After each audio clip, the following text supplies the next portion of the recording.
Place at the wrong time. Joining me now is attorney Andrew Stoltmann, professor at Northwestern School of Law.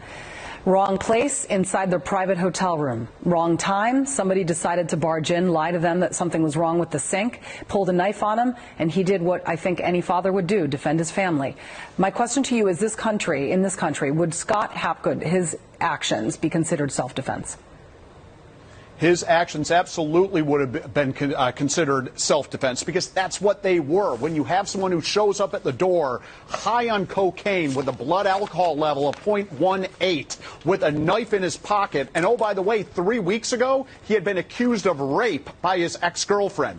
This is a bad guy doing bad things, and he got what he deserved. Scott's friends have come forward to speak of his character. I want to play a clip from his college roommate. Listen to this.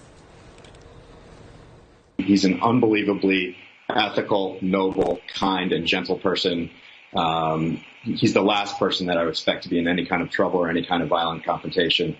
And I can only imagine what kind of circumstances he would be faced with to end up with something like this happening. So Scott wasn't out looking to kill. He was behind closed doors when his family, got bombarded by this man who came in and threatened them with a knife. The question now, though, is that some are saying that there were hotel workers that, in fact, had entered the room after his daughters had to call for help, and that he did not release his hold on the suspect, and therefore that is why he is being charged with manslaughter. The fact that the hotel workers had entered the room or not, the police weren't there. How does he know if he doesn't release his hold that the guy's going to turn around, grab the knife, and stab him or one of his 3 children or his wife?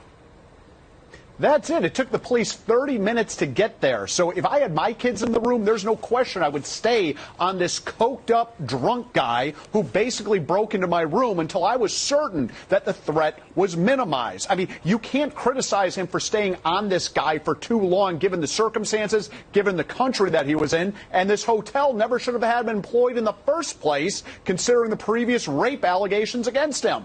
I got to get to the family statement of I don't want to call them the victim, but the suspect in this who died. The toxicology reports came out. He had twice the legal limit of alcohol in his system. He had cocaine. Kevin Mitchell's family has released a statement. It reads in part, "As long as he gets jail, justice is served. He had enough time to let go of my brother. He needs to understand he took a life." Your reaction?